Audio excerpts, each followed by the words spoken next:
할렐루야. 같이 해볼까요? 예수님이 희망입니다. 자, 그래. 예수님의 희망입니다. 이러면 예수님이 내가 그렇게밖에 안 돼. 얼굴 활짝 피시고 예수님이 희망입니다. 제가 질문을 하나 해볼게요. 여러분 자신이 또 세상 사람들이 가장 숨기고 싶어하는 게 뭘까요? 가장 숨기고 싶어하는 것, 돈, 물질. 이거는 극비요 숨기는 거예요. 그렇죠? 가만히 제가 일부러 천천히 하는 건 여러분들이 다 있을 거예요. 또 몸이 건강에 관한 거 있죠. 몸이 안 좋은 거. 요새는요, 가족이라도 아픈 사람만 손해야. 누가 그래요.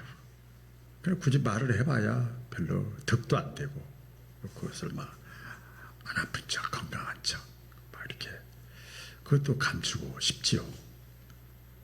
또 뭘 숨기고 싶을까요? 자신의 단점, 약점, 부족한 점. 내가 알아도 누가 날 그 얘기를 해주면 굉장히 기분 나빠. 그렇죠? 숨기고 싶어 하는 거예요. 또 약간 더 깊은 내용인데, 이렇게 외슬고가 뭔지 아세요? 외롭고 쓸쓸하고 고독한 거. 외슬고. 그런데 외롭지 않고 고독하지 않고 쓸쓸하지 않은 것처럼 우리가 살아가고 있잖아요. 그걸 감추는 거예요. 그걸 숨기는 거예요. 괜찮은 것처럼. 또 보니까 과거의 아픔이라고 그럴까요? 상처라고 그럴까요? 이런 것도 이렇게 숨기고 싶고 감추고 싶고 그렇잖아요. 있는 지금 내 모습 봐야지 과거 그거 들춰내봐야 그런 것도 숨기고 싶고 그렇죠. 또 다 드러나는 거 참 부끄러운 게 너무 많은데 실수한 거, 아차 내가 실수한 것들 있잖아요. 우리가 살다 보면 그렇죠. 그것도 다 숨기고 감추고 싶을 때가 있습니다. 한도 끝도 없어요. 가만히 제가 묵상을 해본 거예요. 근데 정말 숨기고 싶은 것이 있어요. 그것도 다 숨기고 싶은데 진짜 숨기고 싶은 게 뭐냐면 죄요, 죄. 죄를 감추고 숨깁니다. 제가 기억이 나요. 굉장히 제가 도전을 받았는데 부목사 때 제가 유치부 서울에서 유치부 그러니까 유아부 말고 유치부예요. 그러니까 6세, 7세 초등학교 바로 들어가기 전에 애들 한 20, 30명 놓고 제가 설교한 적이 있었어요. 그때 이제 죄에 대해서 예수님에 대해서 설교를 해야 되는데 이거 애들이 알아들을까? 죄가 뭔 소린지를. 그래도 제가 어쨌든 서두에 이렇게 질문을 한 적이 있어요. 애들이 막 이렇게 떠들잖아요. 산만하잖아요. 그 5분 설교를 해야 돼요. 산만하잖아요. 그래서 얘들아 다 쳐다봐. 그래서 광대가 돼야 되는 거죠. 너희들 중에 죄 없는 사람 손 들어봐. 죄 없는 사람 손 들어봐. 이랬어요, 제가. 죄 없는 사람 손 들어봐 이게 아니고 제가 생각이 있어가지고 죄 없는 사람 손 들어봐 이렇게 했어요. 그러면 깜짝 놀라서 따라 들을까봐 들으라고 하려고. 그런데 여러분 보세요. 잊지를 못해요.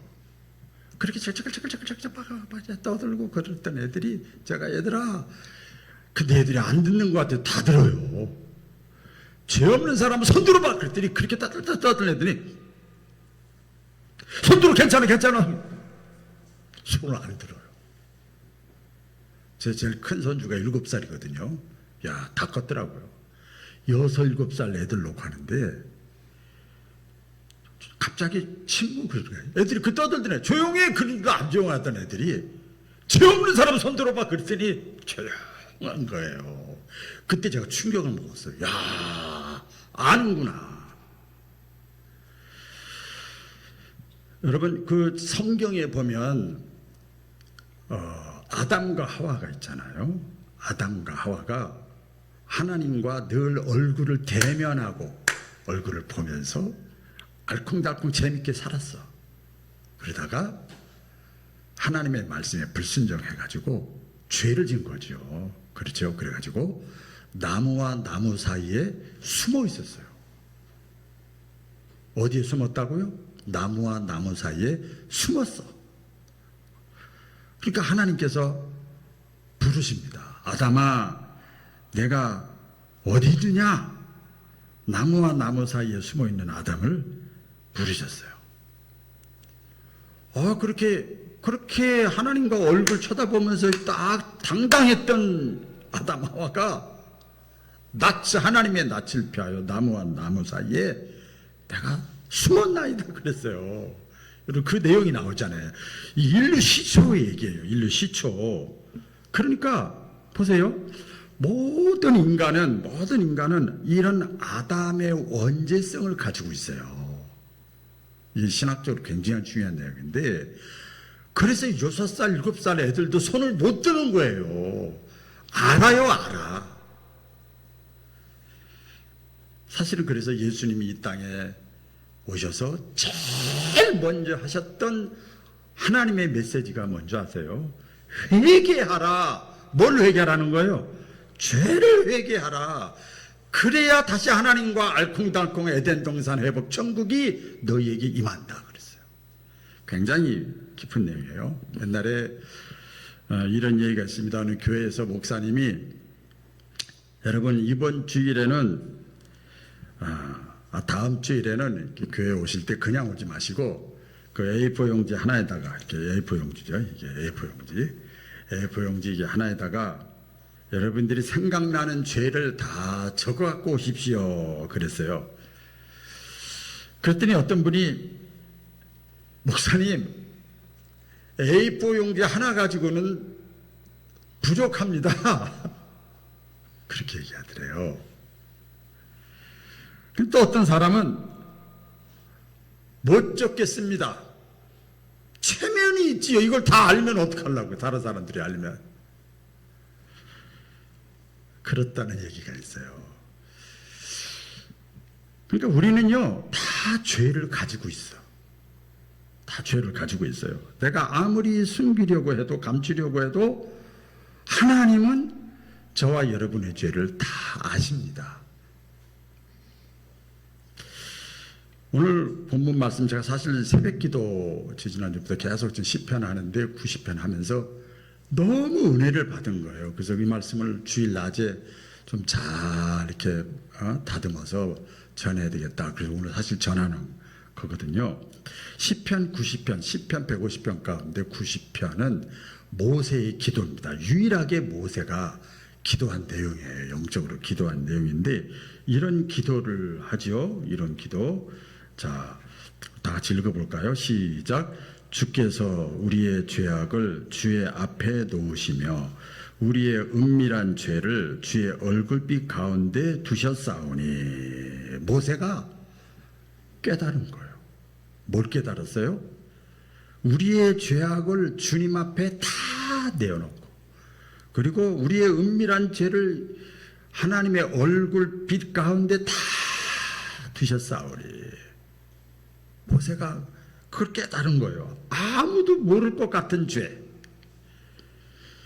남들에게 감추고 싶은 죄, 가족 간에도 감추고 싶은 죄도 하나님은 다 아신다는 거예요. 이 모세가 그걸 깨달은 거예요. 깨달은 거예요. 여러분, 이것이 바로 성경이 말하는 우리 인간의 좀 어려운 말로 실존입니다. 우리 인간의 저와 여러분의 모습입니다. 그렇기 때문에 저는 제 자신을 통해서도 그렇고 목회하면서도 성경을 통해서 충분히 100% 1000% 만 프로 이해를 합니다. 하나님 앞에 빛 대신 거룩하신 죄가 없으신 완전하신 하나님 앞에 가까이 나가는 게 부담돼. 그래서 적당히 믿고 싶은 거예요. 하나님이 너무 깨끗하고 완벽하시기 때문에 부끄럽잖아요. 하나님 앞에 가까이 나아가면요 얼마나 부끄러워져요, 여러분. 창피하잖아요. 수치잖아요. 그러니까 신앙생활을 이렇게 적당히 하는 것이 이해가 갑니다. 저는 이해가 가요. 한번 따라해 볼까요? 하나님은 죄를 아십니다. 여러분 그 유교가 있잖아요. 제가 광주에서 목회할 때 그 교회 바로 옆에 향교가 있었어요. 오래된 향교. 광주 공원에 향교가 있었어요. 그러면 막 삿가 쓰고 뭐 이렇게 하고 막 한복 입고 왔다 갔다 하는 사람들이 굉장히 많더라고요. 유교잖아요. 유교와 성경의 차이점이 있어요. 여러분 그 사람들이 이렇게 얘기를 하죠. 여러분 어떤가 한번 여러분 자신을 살펴보시기 바랍니다. 착하게 살면 돼. 양심적으로 살면 돼. 종교 필요 없어.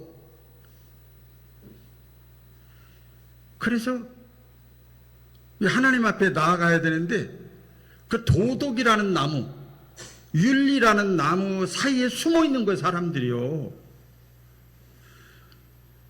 여러분 유교에서는 뭘 가르칩니까? 스스로 도덕적으로 자기 마음을 내가 잘 컨트롤해서 다스려서, 그래서 구원, 기독교에서 말하는 구원, 자기들이 말하는 이상적인 삶에 이룰 수가 있어. 행복한 삶을 살아갈 수가 있어. 이게 강조하는 게 유교거든요. 근데 성경은 전혀 다르게 말씀을 합니다. 로마서 3장 23절에 보면 모든 사람이 죄를 범하였으며 하나님 앞에 나아갈 수 없다. 하나님의 영광에 이를 수가 없다. 모든 사람이 죄인이기 때문에 죄인은 죄 짓는 거예요. 여러분 사과나무는 뭘 맺죠? 너무 쉽지요. 사과나무는요 사과의 열매를 맺어요. 배나무는요 배의 열매를 맺어요. 당연한 겁니다. 죄인은 죄를 짓게 돼 있어요. 그런데 성경은 모든 사람이 죄인이라고 그랬어요. 여기에는 착한 사람도 도덕적인 사람도 뭐 종교적인 사람도 더 나아가서 신앙적인 사람이라 할지라도 예외가 없는 거예요. 우리 전도할 때 그 예화가 하나 있어요. 걸어다니는 천사라는 예화가 있어요. 들어보신 분 계실 거예요. 걸어다니는 천사, 이게 무슨 뜻인가 하면 여러분 중에 혹시 하루에 한 번만 나는 죄를 짓는다 하는 분 저쪽에 한번 손 들어봐요. 저쪽에서 없어요? 저쪽 안에서. 끄떡끄떡이 무슨 뜻이지 않아? 알 수가 없네. 동의한다는 거야. 하루에 나는 한 번만 죄를 짓습니다.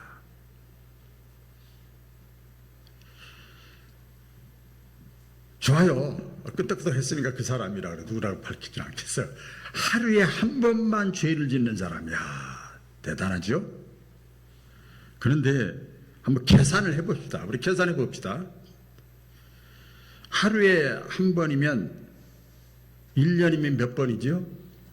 365번이에요. 10년이면요? 3650번 죄를 짓는 거예요. 그렇죠? 70년을 살았다. 여기 70 넘으신 분도 계시지만 70년을 살았다. 그러면 하루에 한 번만 죄를 지면 25,550번의 죄를 진 거예요. 하루에 한 번만 죄를 졌어도. 그러니까 평생을 놓고 보면 수만 번의 죄를 짓고 사는 거예요. 인간은 본질적으로 죄일 수밖에 없어요. 그러니까 하나님의 기준에 하나님 앞에 나아갈 수도 없고 설 수도 없고, 자, 이걸 기독교적인 용어로 하면 천국 갈 수도 없고 구원받을 수 없고 다 지옥 갈 수밖에 없어요. 그렇게 돼 있어요. 근데 이 표현을 그렇게 하는 거예요. 하루에 한 번만 죄를 짓는 사람이라 할지라도 그 사람은 하루에 한 번만 죄를 지면 그 사람을 이렇게 표현한대요. 걸어다니는 천사래요. 특히 오늘 그 모세가 또 깨달은 거 보면요, 하나님은 우리의 은밀한 죄를 다 아신대요. 은밀한 죄를 주의 얼굴빛 가운데 두셨사오니 그랬잖아요. 은밀한 죄, 우리의 겉모습뿐만 아니라 이 속에 있는 것도 하나님은 그 죄를 다 아신다는 거예요. 근데 우리 사람은 어떻습니까? 왜 실수하고 왜 낙심하고 왜 그래요? 왜? 겉모습 본 거야. 저 사람 기도하는 사람인데, 권사님인데, 목사님인데, 수십 년 믿었는데, 그거 보고 차라리 일주일에 한 달에 한두 번 간신히 나오는 사람이 그랬으면 괜찮을 텐데. 우리 사람은 겉을 보지만 하나님은 우리가 잘 알잖아요. 사람은 외모를 보지만 하나님은 속을 보신다는 거예요. 그러니까 이렇게 표현해요. 사람의 마음의 숨은 죄까지도 하나님은 다 아시는 거예요. 우리 성경에 그런 그 실제 사례들이 많이 있습니다. 예를 들어서 가인입니다. 가인 아시잖아요. 가인과 아벨 내용 아시잖아요. 두 형제예요. 가인도 아벨도 같이 제사를 지냈어요. 근데 아벨의 동생의 제물은 받고 형 가인의 제물은 하나님이 받지를 않으신 거예요. 그 내용이 나와요. 왜 그런가 봤더니 잘 보세요. 농산물을 정성껏 준비해서 드렸는데 하나님이 안 받으시는 거예요. 그치? 자세한 해답이 히브리서에 나오는데, 네가 제사를 드리기 전에 네가 죄가 네 눈앞에, 문 앞에, 손 앞에, 발 앞에, 네 바로 앞에 있을 때 그 마음대로 죄 짓는 거야. 마음대로. 죄가 내 문 앞에 엎드리는데 그걸 네가 그대로 다 받아들이는 거예요. 여러분, 생각은 자유롭지만 행동까지 간 거예요.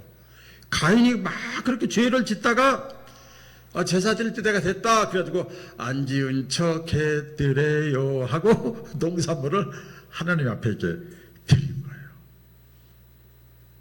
우리가 흔히 말하는 대로 종교라는 나무, 아까 나무와 나무 사이에 숨었다고 그랬잖아요. 종교라는 나무에 숨어서 자기의 죄를 가리우는 거예요. 풀어야 되는데. 교회 열심히 다니면 되지 뭐. 11조 내고 헌금하면 되지 뭐. 교회 봉사하면 되지 뭐. 종교생활 열심히 하면 되지 뭐. 그렇다고 죄 문제가 해결되는 게 아닌데, 결국 자신의 죄를 인정하지 않고 이 가인은 어떻게 합니까? 분노, 질투를 해서 동생 아벨을 죽이잖아요. 하나님이 다 아신 거예요. 이렇게 예물을 드릴 때 이미 하나님은 은밀한 죄를 다 아신 거예요. 또 보면 구약의 아간이라는 사람 있잖아요. 이스라엘 백성들이 출애굽을 해서 가나안 땅, 약속의 땅에 들어가기 전에 여러 가지 장애물이 있었어요. 여리고성도 무너뜨리고, 이제 아이성 하나만 딱 무너지면, 함락을 하면 가나안 땅에 이제 딱 들어가게 돼 있어요. 근데 아이성은 가서 침범을 했는데 조그만 성이거든요. 거기서 대패를 한 거예요. 잘 아시잖아요. 그래서 이게 어떻게 된 건가? 그 여호수아하고 백성의 지도자들이, 종교 지도자들이 모여서 하나님 어떻게 된 겁니까? 그때 하나님께서 이러시는 거예요. 너희들은 모르지만 나는 안다. 여리고 성을, 큰 성, 그 앞에 큰 성 전쟁할 때 전리품을 하나도 인마에 포켓하지 말아라 그랬는데, 하나도 취하지 말라 그랬는데, 가나안 땅에서 내가 주는 거 가지고 살아라 그랬는데, 너희 중 한 사람이 그 전리품을 몰래 숨겼다. 아무도 모르는데 누가 알고 계셨어요? 하나님이 알고 계셨어요. 그래서 아이성에서 패배한 거예요. 그래서 여호수아가 나중에 이렇게 해가지고 아간을 찾아냅니다. 그래서 아간 가족, 가축, 그와 관계된 친척들까지 싹 죽여버립니다. 야, 하나님 무서워요, 이럴 때는. 결국은 뭐냐면 은밀한 죄, 아간은 자기만 아는 줄 알았어. 그것도 하나님은 다 알고 계신다는 거예요. 또 한 사람 더 보면 우리가 잘 아는 다윗의 죄입니다. 다윗이 왕이잖아요. 이 전쟁 중에 부하의 아내가 목욕을 하고 있는 걸 보고 자기가 겁탈을 했어요. 아무도 몰라요. 깜깜한 밤이니까. 근데 하나님께서 그걸 다 보고 계셨어. 그 나단 선지자를 보내서 그걸 지적하게 만듭니다. 사람 눈에 감춰져 있는데 하나님의 눈에는 감춰질 수가 없는 거예요. 그러니까 죄라는 것은 여러분 이렇게 하나님이 다 알고 계시는 거예요. 좀 부담되지요? 여기까지는 계속 부담되세요. 괜찮아요. 근데 성경은 죄에 대해서 뭐라고 그랬는가 하면, 자 보세요. 죄에 대해서 뭐라고 그랬는가 하면, 죄의 값은 사망이라 그랬어요. 아, 참, 큰일 났네. 죄의 값은 사망이요. 로마서 6장 23절에 그랬어요. 죄는 단순한 실수가 아니라, 죄는 하나님의 거룩함과 전체 뭐라고 그러죠? 반대되는 영역이에요. 단순히 실수한 게 아니에요. 뻔히 알면서도 죄를 짓는 거예요. 그 죄의 결과는 사망이래요. 여기서 사망이라는 것은 육신의 죽음이라는 걸 뛰어넘어서 멸망, 지옥, 망하는 거예요. 그렇게 우리 하나님이 말씀을 하셨어요. 그래서 내가 아무리 도덕적으로, 윤리적으로, 종교적으로 착하게 살고 양심껏 살고 선한 일을 많이 해도 죄의 문제를 해결하지 않으면 우리가 구원받을 수 없다. 하나님 앞에 나아갈 수가 없다. 천국 갈 수가 없다. 자, 그런데요. 야, 새벽에 한 10분 설교한 거를 이렇게 잘 구체적으로 지금 말씀드리는데 율법이라는 걸 하나님이 주셨어요.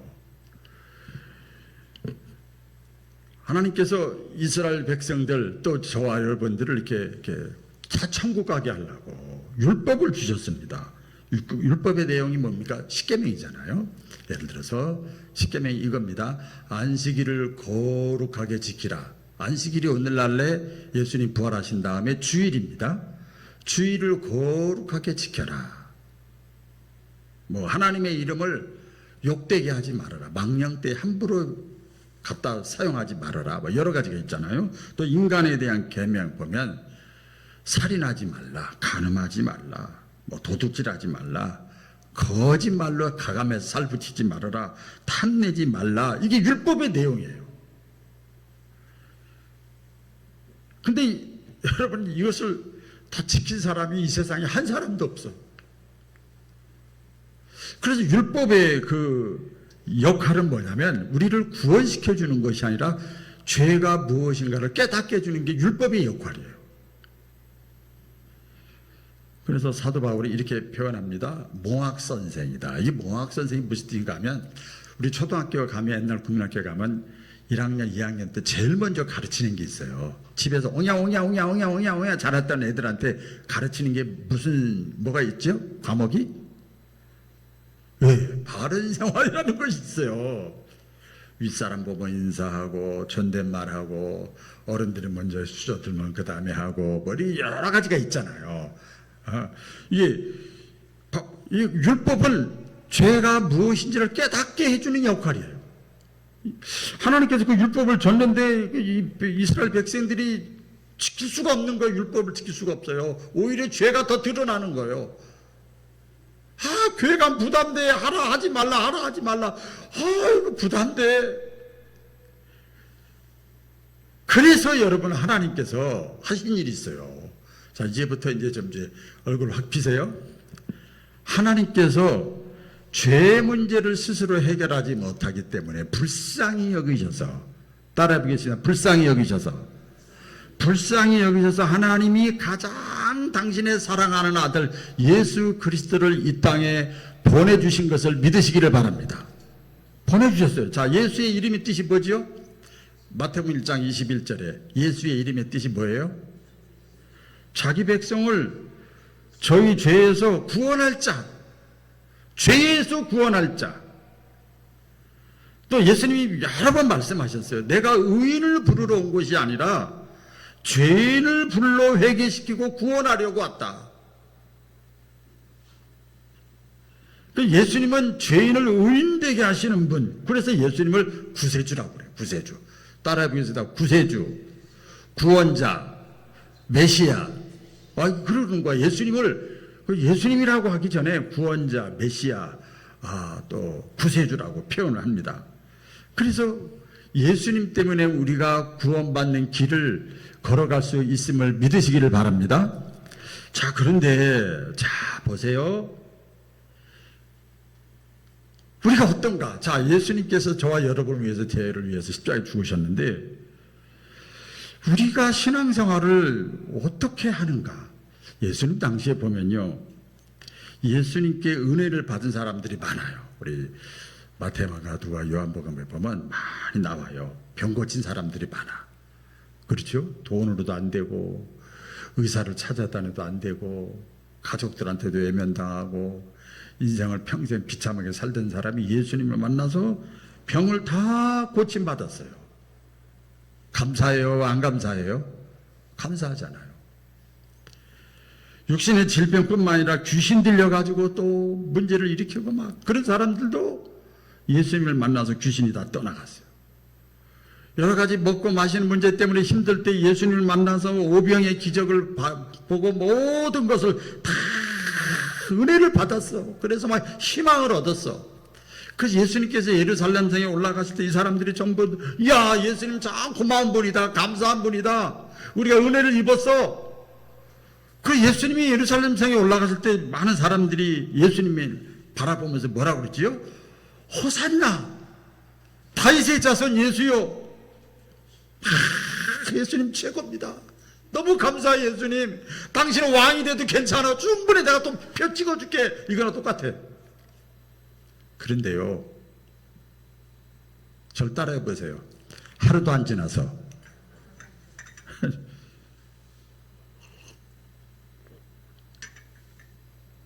하루 지나서요, 빌라도의 뜰에서 예수님이 재판을 받는데요, 예수님을 십자가에 못 박으라고 외친 사람들이 누군 줄 아세요? 호산나 다윗의 자손 외쳤던 이 사람들이 다시 예수님 십자가에 못 박으라는 거예요. 그렇게 은혜를 입었는데. 좋아요. 이 사람들은 그렇다고 그래요. 심지어 예수님의 제자들조차도 3년 동안 제자 훈련했잖아요. 성경 공부한 게 아니에요. 같이 먹고 자고 희노애락을 같이 나누고 서로의 모든 걸 다 알고 이해할 만하고 감싸줄 만하고 다 제자 훈련을 같이 했던, 같이 3년 동안 다녔던 제자들조차도 예수님이 어려움 당하니까 예수님을 다 부인하고 떠나가고 배신했습니다. 그렇게 은혜를 입었는데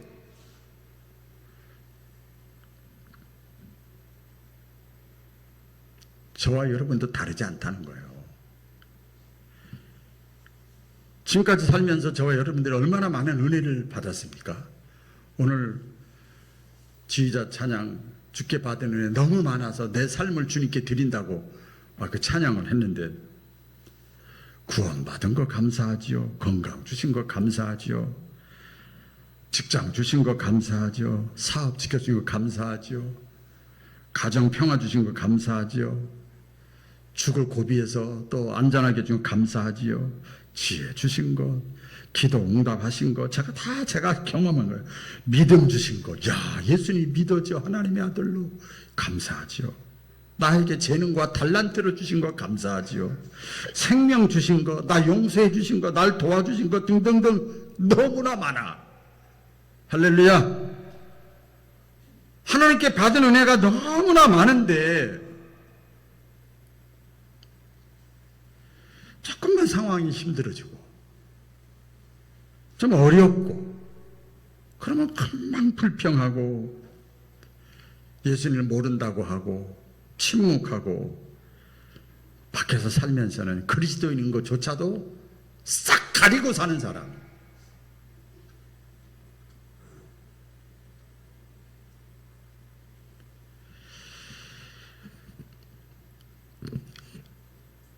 제가 그 운동 모임이 있는 동호회 모임이 있는데 엊그제 그 차를 마시는데 거기에 장로님도 계시고 권사님도 계시고 무신론자도 있고 한 7, 8명 앉아서 차를 마시면서 한두 번은 담배를 피는 사람도 있고 다 했어요.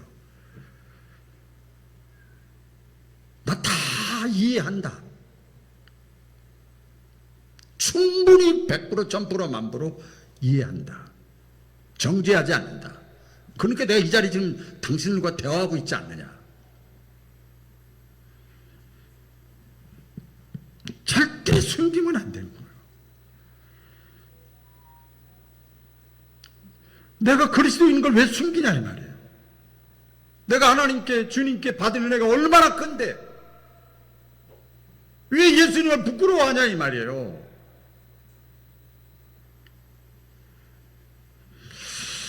그래서 이 수많은 무리들, 주님께 은혜를 받았던 무리들이나 예수님의 제자들이나 저나 여러분이나 피차 일반이야.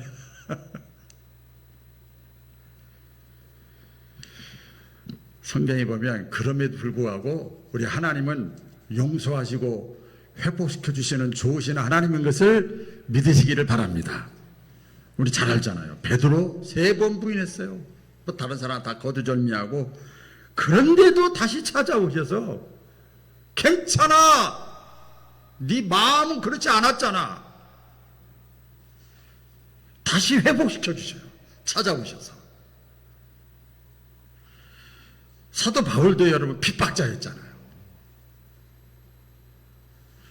그 사도 바울도 역시 다 용서하셔. 그래서 다시 회복시켜 주시고 하나님이 사도로 쓰시는 거예요. 영적 사도로. 실제 사도 12제자는 아닌데. 그래서 사도 바울이 여러분 이런 고백을 합니다. 나의 나된 것은 오직 하나님의 은혜로다. 할렐루야. 하나님의 은혜다. 그래서 여러분 한번 같이 해봤으면 좋겠습니다. 은혜는 죄보다 큽니다. 우리 인간은 약하고 자주 넘어지고 쉽게 변하고 쉽게 배반하고 그래요. 근데 하나님의 은혜는요, 우리의 배반하고 변덕 부리고 막 그것보다도 하나님의 은혜와 사랑은 더 커. 자식들이 아무리 그래도 부모의 사랑이 더 큰 것처럼 바다보다 깊고 하늘보다 넓고 믿으시면 아멘. 네. 그 결코 저와 여러분을 포기하지 않으시는 좋으신 하나님인 것을 믿으시기를 바랍니다. 내가 아무리 배반하고 실패하고 주님을 부끄럽게 여겼다 할지라도 우리 주님은 찾아오셔서 다시 사랑의 손길을 내미신단 말이에요. 근데 사람은 안 그래요. 사람은 안 그래요.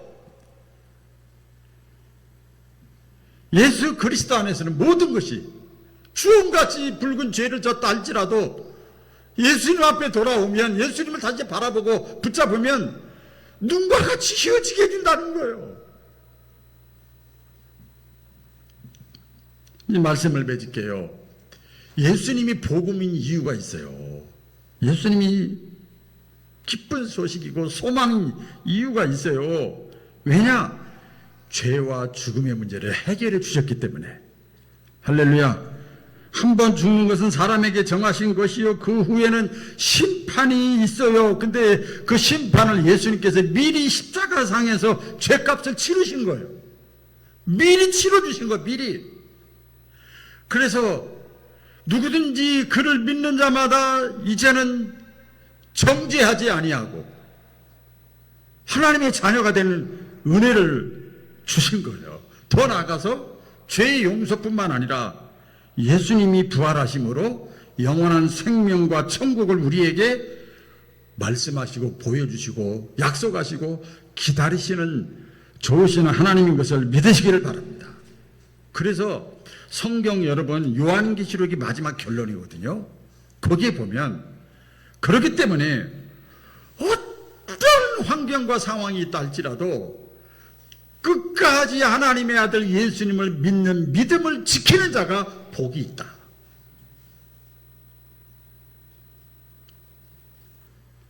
다 옆에 사람 쳐다보시면서 복 있는 사람 되시기 바랍니다. 그래서 이제 우리 스스로에게 물어봐야 됩니다. 다윗과 바울처럼 내게 주신 은혜가 너무 큰데 내가 무엇으로 보답할까? 할렐루야. 내게 주신 은혜가 너무 큰데 이 모든 은혜를 내가 무엇으로 보답할까? 이런 고백이 늘 있어야 될 것 같아요. 말씀 준비하면서도 몇 번 했는데 예수님 좋습니다. 예수님이 희망입니다. 예수님 끝까지 듣든지 안 듣든지 예수님을 자랑하며 살겠습니다. 한번 따라해 볼까요? 예수님이 좋습니다. 예수님이 희망입니다. 예수님을 자랑하며 살겠습니다. 할렐루야. 기도하겠습니다. 하나님 아버지, 예수님이 희망이고 소망이고 모든 것의 모든 것 되심을 오늘 말씀을 통하여 다시 한번 배반자요, 주님을 부끄럽게 하고 했던 저희들이지만 예수님 안에서 모든 것이 다 해결되어지고 하나님 예수님을 바라보고 붙잡고 믿음 잃지 않고 우리가 받은 은혜를 주님이 부르시는 그때까지 내가 할 수 있는 것 가지고 가능한 것 가지고 주님을 증거하며 주님을 자랑하며 부끄러워하지 않는 이 종과 이 자리에 참여한 사랑하는 성도들 남은 생애가 될 수 있도록 주님 축복하여 주옵소서. 예수님 이름으로 기도드립니다. 아멘. 우리 다 같이 일어나셔서 성령 부르시겠습니다.